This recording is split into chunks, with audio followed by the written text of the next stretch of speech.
بس يا جماعة ده كده شكل الكيك بتاعنا بعد ما خلص. يا رب يكون عجبكم. مفيش فرق بينه وبين الجاتوه الجاهز. بس ده يا جماعة شكل الكيكة بعد ما طلعت واستوت وزيناها مع بعض. بصوا بجد يا جماعة شكلها. السلام عليكم ورحمة الله وبركاته. ازيكم عاملين ايه؟ وحشتوني جدا جدا. قبل ما نبدأ فيديو النهاردة ما تنسوش تشتركوا في القناة وتفعلوا الجرس وتوصلوا الفيديو ده لأكبر عدد من اللايكات. فيديو النهاردة يا جماعة هنعمل فيه كيكة الشوكولاتة بطريقة سهلة جدا، وكمان هنعمله في صينية مستطيلة عشان خاطر نقطعه مستطيلات زي الجاتو بالظبط.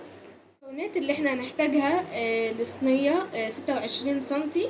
هنحتاج خمس بيضات، ونص كوباية كاكاو خام، وكوباية سكر، وكوباية لبن، وكوباية ميكس ما بين السمنة والزيت.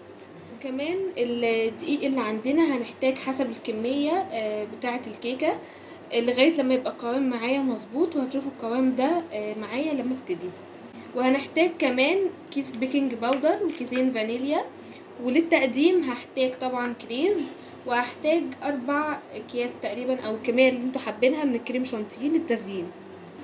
ويلا بينا نشوف هنعمل ايه. هبدأ دلوقتي اضيف المكونات في الخلاط. اول حاجه هضيف كوبايه السكر،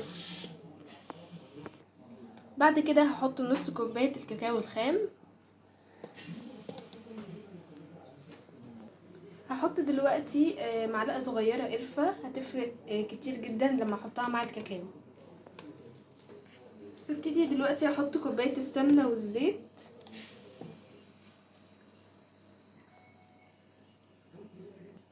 وبعد كده هحط كوبايه اللبن. دلوقتي هبتدي اضرب المكونات دي في الخلاط. هضربها لغايه لما تمتزج كلها وتديني قوام صوص شوكولاته تقيل وينفع ان انا ازين بيه. وهقول لكم بعد كده هنعمل ايه. وبعد يا جماعه ما ضربته بقى بالقوام ده، هبتدي اخد منه كوبايه واحطها في التلاجة عشان خاطر ازين بيها الكيك من فوق بعد ما يستوي. ده يا جماعه شكل الشوكولاته بعد ما حطيتها في الكوبايه وبقت بالشكل ده. بجد يا جماعه الصوص ده تحفه، يعني انتوا كمان ممكن تعملوه وتحطوه في قوالب وتحطوه في الفريزر. كمان ينفع تاكلوه كده عادي كشوكولاته عاديه مش من غير كيكه خالص. هبتدي دلوقتي احطها في التلاجة وعشان خاطر نزين بيها الكيكه بعد ما تستوي. ده يا جماعه باقي الصوص بتاع الشوكولاته. هبتدي احط دلوقتي عليه الخمس بيضات وعليهم الفانيليا واضربهم في الخلاط.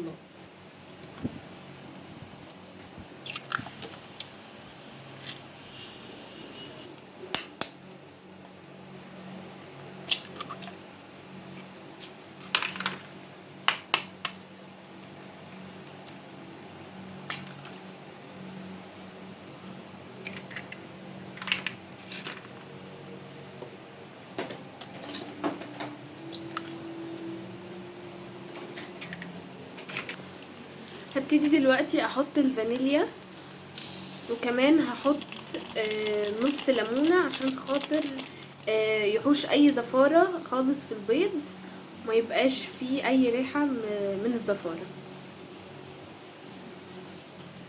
عصرة الليمون دي يا جماعه من عندي انا بحب احطها اضافي، ولو انتي حابه تستكفي بالفانيليا براحتك خالص. خلاص يا جماعة كده هنضرب الخليط ده كله بالمكونات، وبعد كده هوريكم هنعمل ايه. ده يا جماعه شكل الخليط بعد ما ضربته في الخلاط. هبتدي دلوقتي احط عليه الدقيق وعشان خاطر يديني القوام بتاع الكيكه، واسويها في الفرن وتطلع بقى وازينها واظبطها لكم وتشوفوا شكلها النهائي هيبقى عامل ازاي.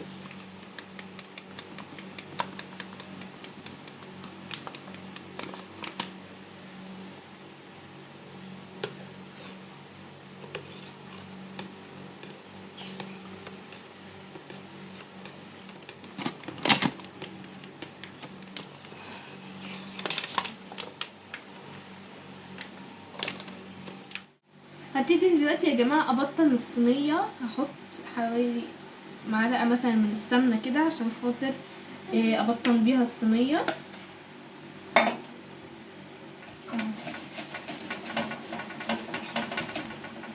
هبتدي دلوقتي ادهن الصينيه بالسمنه، وبعد كده هحط فوقيها طبقه من الدقيق عشان خاطر الكيكه لما احطها ما تلزقش في الصينيه.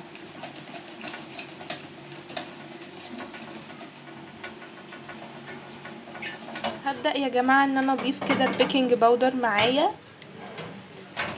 كيس كامل بيكنج باودر، وهقلب كده لغاية ما القوام يتقل معايا شوية.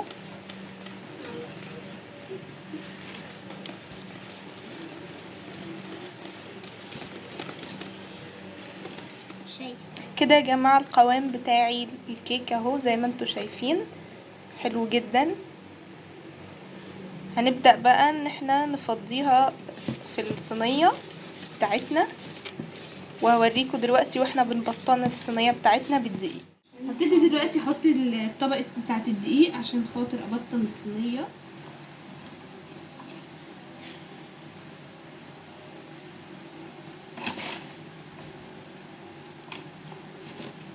كده يا جماعة انا بطنت الصينية بتاعتي كلها بالدقيق زي ما انتوا شايفين كده. هبتدي بقى اني احط اهو اصب الكيكة زي ما انتوا شايفين كويس خالص.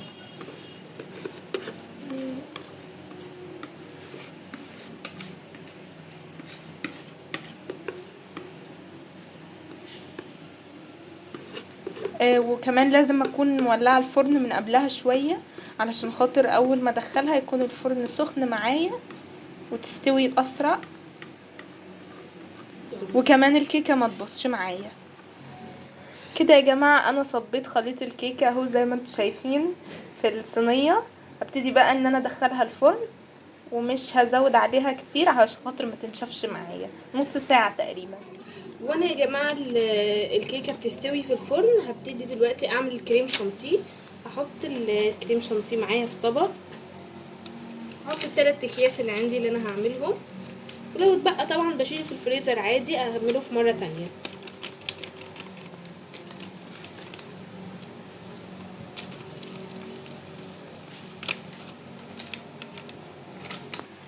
هبتدي احط اللبن دلوقتي حبه حبه واقلبه لغايه لما يديني القوام اللي انا عايزاه بتاع الكريم شانتيه، اللي هو القوام الكريمي ده اللي انا هعمله. بصوا يا جماعه زي ما انتم شايفين دلوقتي قوام تقل معايا. هبتدي برضو افضل اضرب لغايه لما يتقل معايا تاني ويبقى بالقوام اللي طبعا اللي احنا بنشوفه على طول وعارفينه ده.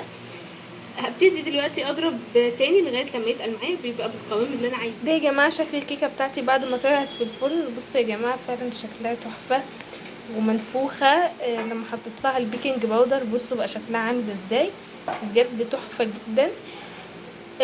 هبتدي بقى دلوقتي هحط عليها الصوص بتاع الشوكولاتة وهظبطها بقى من الاخر، وشوفوا شكلها النهائي هيبقى عامل ازاي، بجد تحفة واحلى كمان من الجاتو اللي بنجيبه من بره. شايفين كده.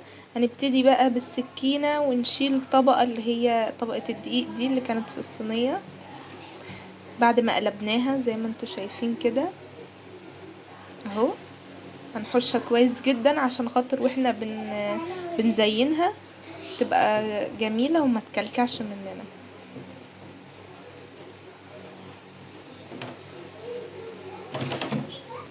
وبنشيل يا جماعة كمان الاطراف من الجنب عشان الناس ما تفتكرش ان الوش بس اللي من فوق اللي بيتشال، زي ما انتوا شايفين كده اهو. يلا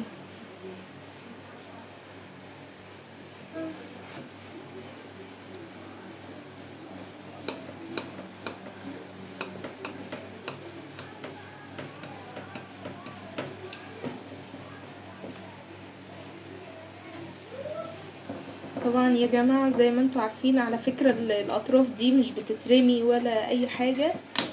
في ناس بتحب تاكلها كده، وفي ناس ممكن تحطها في طبق يعني اطباق وتحط عليها صوص شوكولاتة او كريم شانتيه. هنبتدي يا جماعة بقى نزينها بصوص الشوكولاتة اللي احنا شلناه في التلاجة معاكم زي ما انتوا شايفين كده.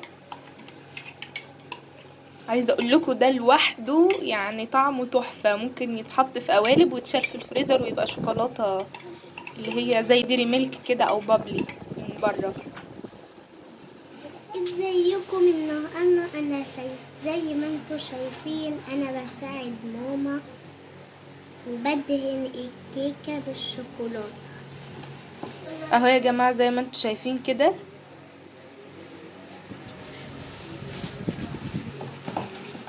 بندهنها كويس جدا، وبعد طبعا ما نخلص هنسيبها في التلاجة عشان تمسك نفسها اكتر.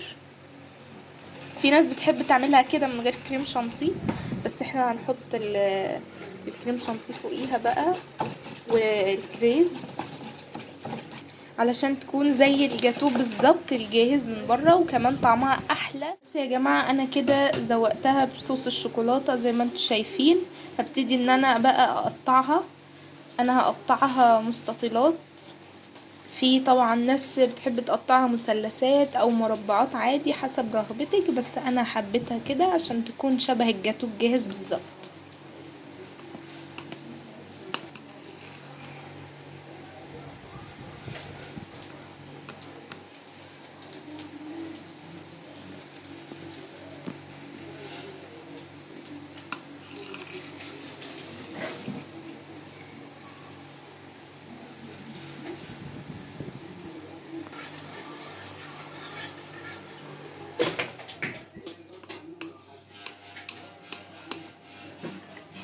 طبعا انتوا شايفين ماما بتقطع الكيكة.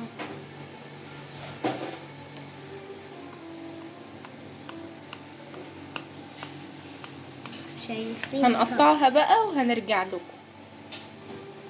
زي ما انتوا شايفين انا جبت الكريز اهو عشان اساعد ماما. هو الكيكة هبتدي يا جماعه كده ازوقها بالكريم شانتيه زي ما انتوا شايفين.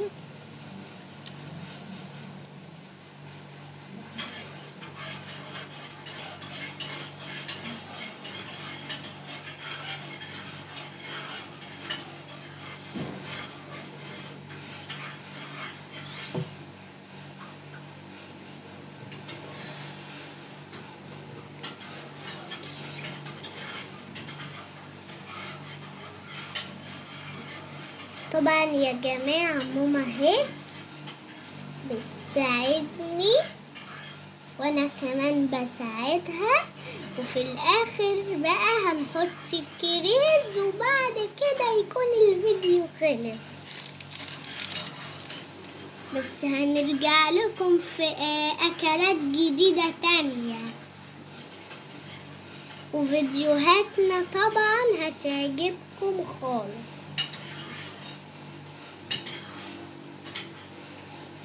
اوعوا تنسوا اللايك والاشتراك وتفعلوا الجرس، ماشي؟